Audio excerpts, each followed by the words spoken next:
Coming to you live from the Bonfire Studios North. It's the 6th episode of Toros Weekly. And yes, Ken Oda, I have been counting and getting it right. I was just going to make fun of you for it. Way to cut me off. Once again, this is Toros Weekly. I'm your host, Peter Theodos. Joining me as always is Ken Oda. First and foremost, tonight, fans, the Toros would like to express our deepest sympathies to the Buchholz family. Jay recently just lost his mother unexpectedly. So from myself, Ken, and the rest of the Toros front office, the Buchholz family has our deepest sympathies, and they are in our thoughts and prayers. For sure, I can't imagine what he's going through, and I know hopefully the boys are going down tomorrow to the service, so hopefully that helps a little bit, and want Jay to take as much time as he needs and then get back, and hopefully eventually getting back in the room, getting around the guys will help him heal. As I said, Jay, you're in our thoughts and prayers. All right. Let's talk about last weekend against the St. Cloud Blizzard. Not a fantastic weekend, but a lot to learn from, and there were some good things that we did see. Yeah, obviously you get the win on Friday. That was huge. A chance to get the sweep on Saturday. Kind of a weird game. We outshot them 49-26 on Saturday, which I think was actually a larger margin than on Friday, but pucks just weren't going in. Sometimes you run up against a hot goalie. I think, first and third periods were pretty good. That first period, I think Jay Buchholz had 5 shots on goal in the first period, and plus a post. Yeah. Guys were generating a ton of offense and just couldn't get it to go in. And then I think in the second period it was a little bit too one and done, and the game was a little more even. And really just 2 bad shifts in a row. Guys left all alone in front of Ben Garrity, and they pop a couple in, and pushed back strong again in the third. Just couldn't solve the Tyler Bost kid, and you end up with the split. But overall, I think coaching staff should have been pretty happy with the way the guys played, with the exception, like I said, that Saturday game. Everything you look at that says we should have won that game, and that's just sometimes how hockey plays out. Exactly. A hot goalie changes it. Yeah, and the Toros are going through a lot of injuries right now, some bumps and bruises, some guys playing hurt. So it was good to see the guys come out and fight. And, yeah, they lost on Saturday, but they fought until that final buzzer went off. So it was good to see. Clevin scored with 19 seconds left to pull the team within 1. So they're right there.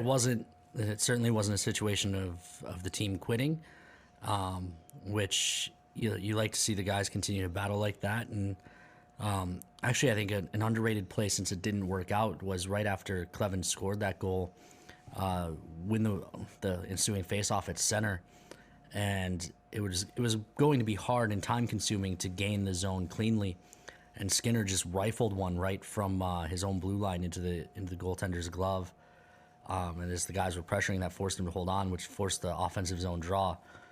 Obviously, it didn't work out. We didn't get the game-tying goal, but I thought that was a really smart play by Skinner late there in a situation where you only have 19 seconds to get a goal. All right, let's welcome our first guest of the evening, Mr. Hunter Bjorgi. Hunter, welcome to Toros Weekly. Thanks for having me. Sean. If you have questions for Hunter, or eventually we'll have Jojo Hargindegi on here, feel free to comment on the video here on the Facebook page or on the YouTube page, or send them to us on Twitter at Ken_Oda or at P Theodos 25. Hunter, what are your thoughts on this past weekend? Well, obviously it was nice to get the win on Friday, but we couldn't pull out on Saturday, which was pretty disappointing. But thought we played hard. We just a couple little mistakes will lead to a game. You're over the halfway point of the season now. What are some takes from your perspective personally and from the team that you can look back on? Well, we definitely had our ups and downs through the first half, but I think we're sitting all right now, and we just got to have a really strong second half and come every night and play. Do you think a hot start to the season really helped you guys get close in the locker room? Yeah, for sure, especially being on the road at the showcase and just bonding on the bus too, and just getting to know all the guys really helped out. You're playing your first junior season here. How has the adjustment been for you personally, not just as a group, but for you being away from home, playing 60 games? What's that adjustment been like for you? Well, obviously it's a grind. You know, you got to come to the rink every day and be willing to work and just treat your body the way it should be treated and get your sleep and eat right, and that all factors in to a long season like this. How do you think having Kevin in the training room has really helped you personally keep your body and mind strong? Kevin's great. He does everything for us. He, I don't know, whether it comes to doing treatments every day or just even if like the water bottles aren't filled, he'll go and fill himself, even though it's not his job. But he just does everything he can for the guys. In fact, I think right now one of the guys' billet families is sick, and he's got a player moving in with him for a couple days, just so that player doesn't catch whatever's going around the house. So Kevin's second to none. He's been a huge asset for us for a few years now. What have been some of the hardest adjustments for you coming off of playing high school hockey and now playing juniors? Well, it's definitely just a lot faster. That's the main thing, and then you have a lot less time and space. So you just got to make little adjustments and simplify the game a little more to adjust to that. What are some things that you've done to kind of slow the game down? I guess it's just little things like going to get puck retrievals, just picking your head up, just checking out where everyone's at, just to give you that extra edge to know what you're doing before you get the puck. I imagine for most guys at this level, everywhere else they've been, they're guys who are in the lineup pretty much every night. You've been not a lot, but a healthy scratch a few times. What is that like for you coming in and not necessarily being the guy who you know that every night you're going to be in the lineup? Well, I don't know. I just like to prepare every day like I'm going to play. And from scratch, it's unfortunate, but it happens. And just got to take advantage of the opportunities I get when I'm playing. What are some things that you do when you are a scratch, say on like a Friday, and you know you're going to play on Saturday? What are some things that you look at from the bleachers? I guess it's just looking at little individual things with the other team, like their systems and how certain guys play and who's on the ice a lot for them and who does the most damage for the other team. What are some adjustments that you make on ice during game after seeing those minor things from the stands? Well, I just gives you the I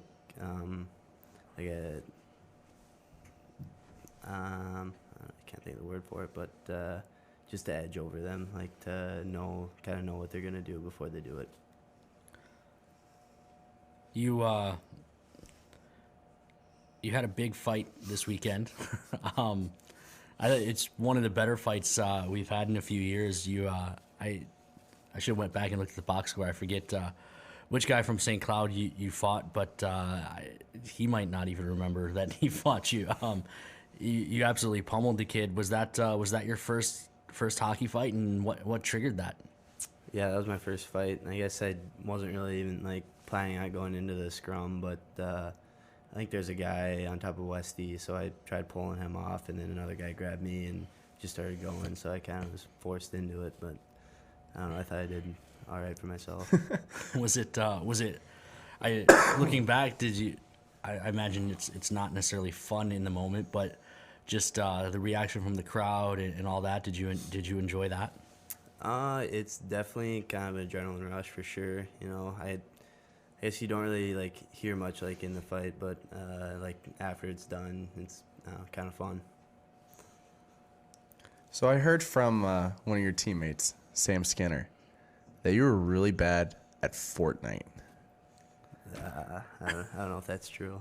I'm not the worst. I think my roommate Billy is probably worse than me. Well, you heard it here first, fans. We'll have to set up a tournament in the locker room someday. There's a bunch of things that we have to do that. So, all right, fans, that's Hunter Bjorgi. Hunter, thanks for coming on. Thanks for having me. All right, where is Mr. JoJo at?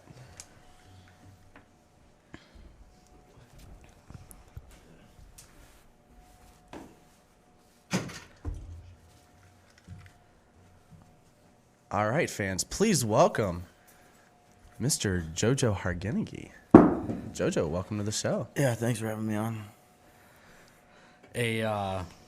Obviously a huge weekend for you. We'll skip right to it. The hat trick on Friday night. Since you scored the shorthanded goal in Bismarck month and a half ago, it seems like your game's really been clicking. Do you feel that way too? Yeah, I'd probably say so. I think it's just a little bit like a confidence thing, just to know that like I'm capable of doing those type of things, like night in, night out. So I'd probably say it's probably helped out a little bit. Also, it seems like your line's pretty much settled in with Nesser up the middle and OC on the left side. How much does having the same line mates game in, game out? I think this might be the first time since you've been at Toro that's the situation where you're with the same two guys every night, every shift. Yeah, I'd probably say it's huge. I know I played a little bit with them last year, especially in playoffs, and I knew we'd be a good line, so I was hoping to start the year that we'd come in, but it didn't work out that way. And now that we're back together, I feel like we're just clicking. Everything's working really well. Have you ever scored a hat trick before? Yeah, a couple times back in just like AAA games, but nothing. Was this the first time that hats actually came flying out onto the ice for you? I think one time, like in an in-house game, maybe like my Okay. mom might have thrown a hat or something. So, Did you feel any different during warm-ups? Like, did you change up your routine any? I wouldn't necessarily say like in warm-ups. I think just kind of like going to the rink. I just knew it was gonna be like a good game, but I didn't expect to play as well as I thought I was going to. Maybe just one goal Yeah, or two goals? yeah. Nothing wrong with that. We touched on a little bit. You said you played with Nesser and OC last year. You're a second-year guy. Not a lot of vets on this team, especially veteran Toros. What's it been like now starting your second season in Minot? I mean, like I said, last year it was like dominantly like age-out players, a lot of vets. So I mean, it's a little bit different, and I would say like roles have switched. I mean, we have a lot younger guys stepping up and like filling those roles that necessarily weren't. As for like myself and like Ness and OC, because I wouldn't say we didn't have the opportunity, but it was predominantly like older guys, so it was a little bit harder. Have any of the younger guys kind of come up to you to kind of ask what advice you have on how to play, what to expect and all that? I wouldn't say they just kind of ask. I think everyone just kind of like, I think we're all together like a young team, so we just kind of we learn from each other, from like things coach tells us, or just even stuff from like last year. I've tried just try to be a leader, like from guys like Fritz, like from their captains and things like that. It is a little bit different in that you're a vet and you're a second-year Toro, but you're still you're an 01, right? Yeah. Yeah, so I you're think still I'm- one of the younger Yeah. guys on the team. So has that been weird having maybe guys who are older than you come to you and say, hey, like what's the deal here? I don't really think that it's too weird. I think we've all been here before. We've all played the game, so we're just gonna help each other as much as we can. For those cookies.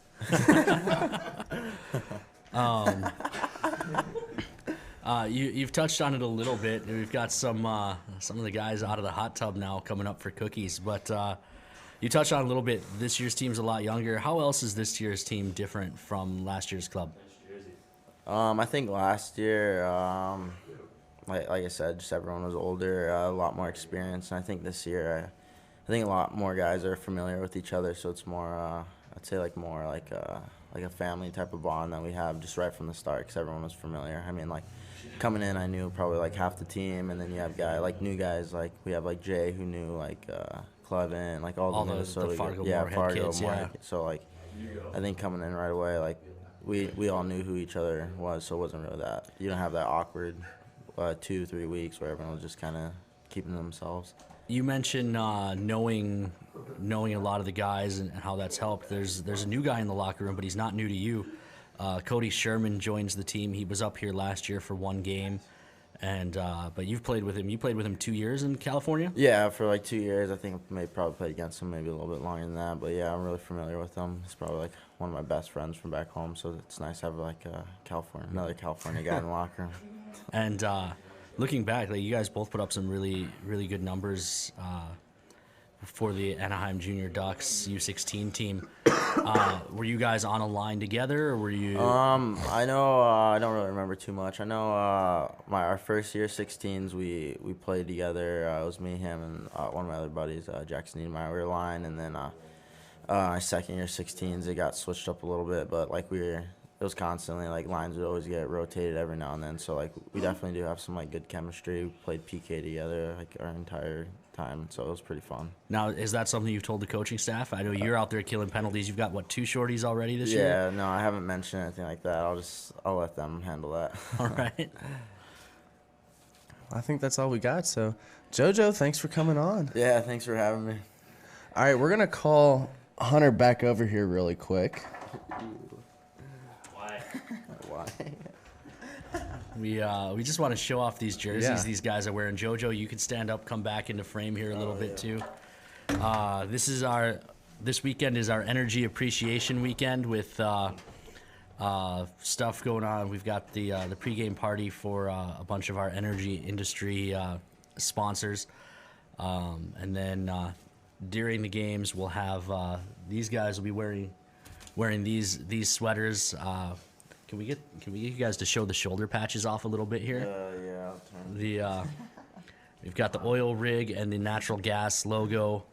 The flames kind of inspired by the burn off of the gas on the rigs, and the diamond plating and stuff, just to kind of show the roughneck kind of culture. So we've got these cool jerseys we'll be wearing all weekend and auctioning them off on Saturday after the games. And you need to take credit where credit is due. These jerseys were designed by Ken Oda, so you did a phenomenal job with them. And you redid the bull logo too. Yeah, so yeah, I had some fun with that. It looks phenomenal, and you did a great job with that. So Well, thank you. Can we get these guys to turn around and show the back numbers too, if we're gonna show off the hard work? The backs of those, I think these jerseys they came out awesome. I'm thrilled with them, and hopefully the fans like them. show off the flames on the bottom too. Those are sweet. All right, ladies and gentlemen, that is the 6th episode of Toros Weekly. Yeah, that's all we got. So we'll see you next week on Toros Weekly. For Ken Oda, Sean Bachhoven, who works behind the scenes, does a great job as always. I am Peter Theodos. We'll see you next week.